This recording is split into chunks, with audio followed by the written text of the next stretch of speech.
The first duo that I have is this one here.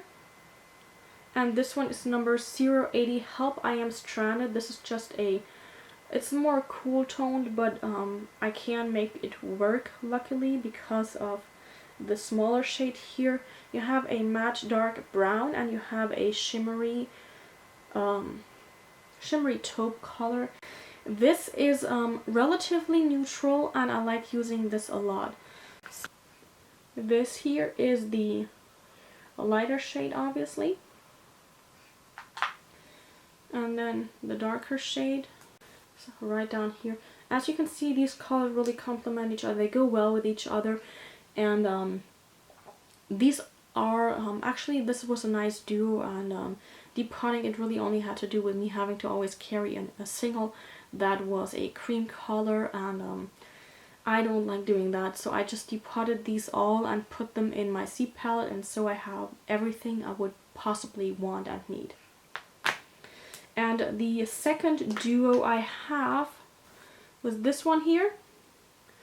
This is number 020, Missing Jack and Rose. And this is just a darker teal and a lighter teal shade. So the lighter shade, I'm going to swatch that one first. Here you go with the lighter shade. This is not as pigmented. This is the one downside of this one. And then the darker shadow is right here. Now these shadows are not all that pigmented, honestly, but they go well together like the brown tones do, and I like using them on a semi-regular basis. I like having them around just if I feel like it, because I like teal shades in general a lot, so I'm definitely not gonna let go of these. Now this leads me to the quad that I have. This is the number 040, Never Let Me Go. And in this one here we have a shimmery cream highlighter shade. We have this bigger shadow here is a peachy, a light peachy goldeny shade. This big shade here is a shimmery, this is a shimmery taupe shade, and this is a shimmery dark brown shade. So these are the four shadows. Up here you can see a slight sheen from the highlighter shade. This is the peachy golden shade, this is the taupey shade, and the brown shade. I like using this if I am really traveling. I don't want to take much. If it's just a short, quick tour, trip, whatever. I like using this one a lot because I still have a few options that I can go with.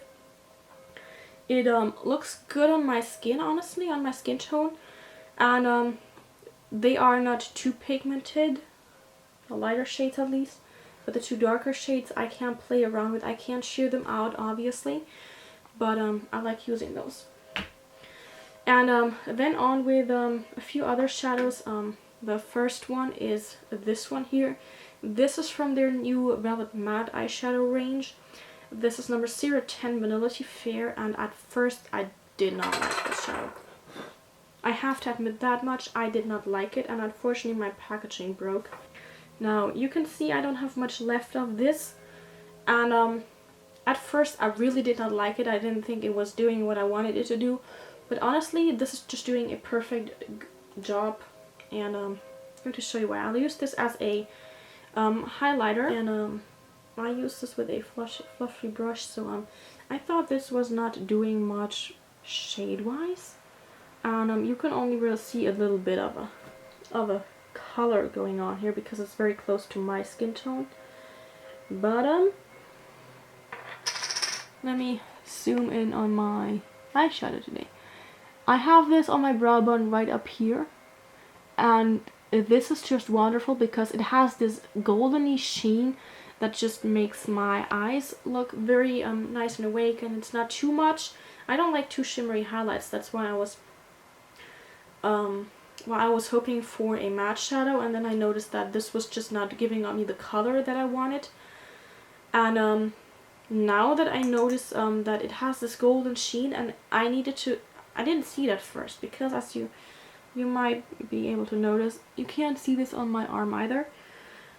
So at first I was just very like, what is it doing? It's not doing anything. And just noticing this golden sheen made me love this so much more, and it's definitely a product I will repurchase once my low buy is over.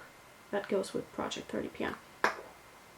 Then a product that I don't know whether they have it yet are the Catrice Intensif'Eye Wet and Dry Shadows.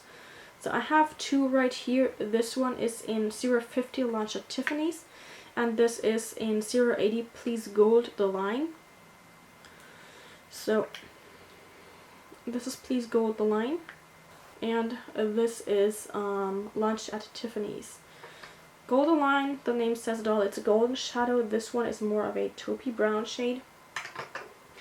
And I have tried a lot of things with these, but I'm just not too happy with them, to be honest. And this has to do with the fact that they are, I believe, baked eyeshadows. At least they have the dome shape going here.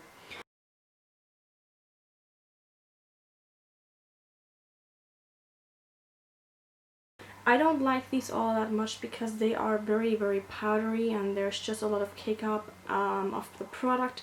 When I apply them dry, I actually use my fingers with these because everything else is just too much of a hassle. And then they look like that. They are relatively sheer, as you can see.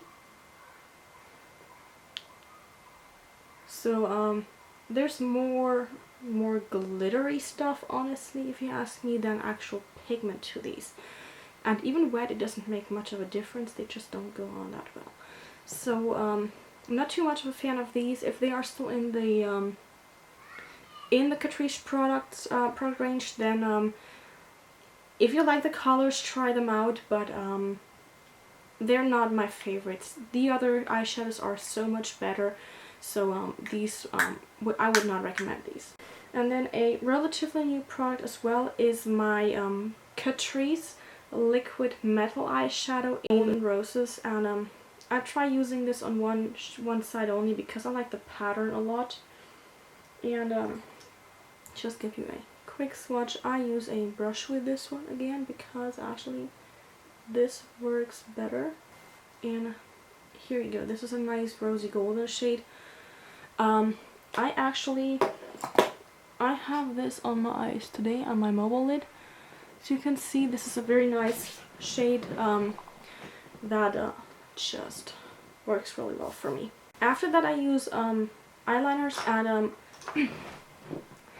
after the eyeshadows I would actually use eyeliners, and I have 3 Catrice liners here. These two are their Kohl Kajals.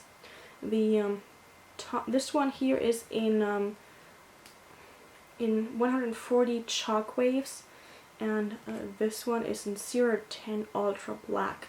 Now these kajals are wonderful products because, there you go, that is just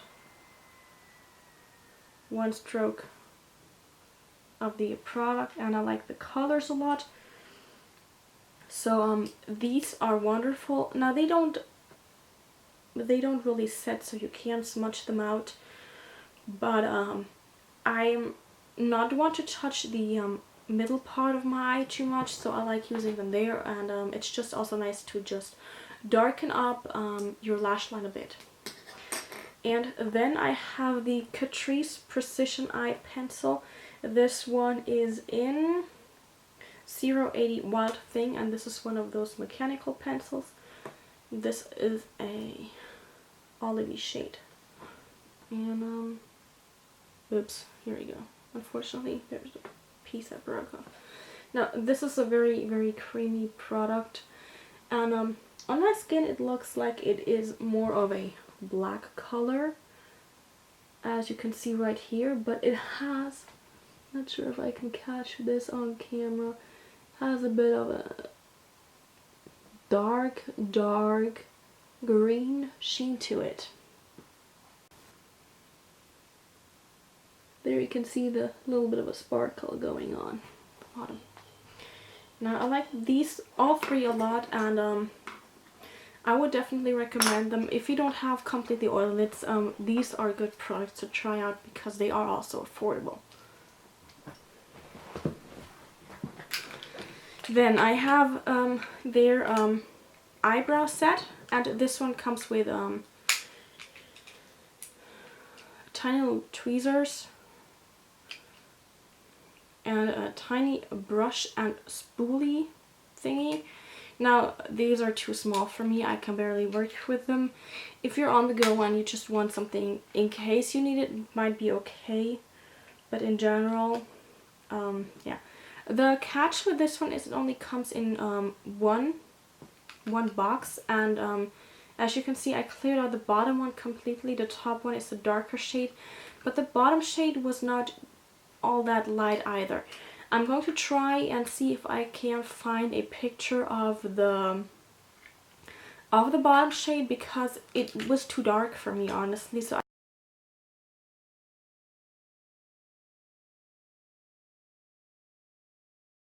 I would use these as eyeshadows, and as eyeshadows they are good. I like the pigmentation of these as well. So if you have darker brows than mine, definitely look into this, but for me they are way too dark.